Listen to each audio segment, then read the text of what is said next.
Hello বন্ধুরা, কেমন আছেন সবাই? আশা করি ভালো আছেন। আমি আবার একটি নতুন গল্প নিয়ে হাজির হলাম আপনাদের সামনে। একটি ছোট বাচ্চা ছেলের অবাক করা গল্প। তার আগে ইন্ট্রো দেখি।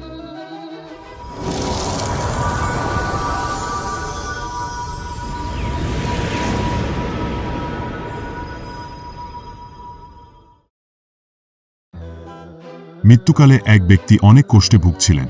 তাকে দেখে সেখানে ভিড় জমান বহু মানুষ। ঠিক তখনই সেখানে একজন সন্ন্যাসী এলেন।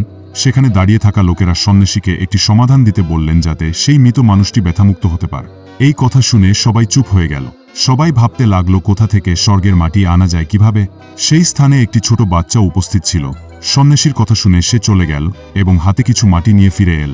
শিশুটি সেই মাটি সন্ন্যাসীকে দিয়ে বলল, এই তো স্বর্গের মাটি। সন্ন্যাসী সেই মাটি নিয়ে মৃত ব্যক্তির মাথায় লাগালেন এবং কিছুক্ষণের মধ্যেই সেই মৃত মানুষটি সম্পূর্ণ যন্ত্রণামুক্ত হয়ে গেল। এই অলৌকিক ঘটনা দেখে সেখানে উপস্থিত সবাই অবাক হয়ে যান। তারা ভাবতে লাগল, সেই ছেলেটা স্বর্গের মাটি কোথা থেকে আনল? পৃথিবীতে স্বর্গ খুঁজে পাওয়া অসম্ভব।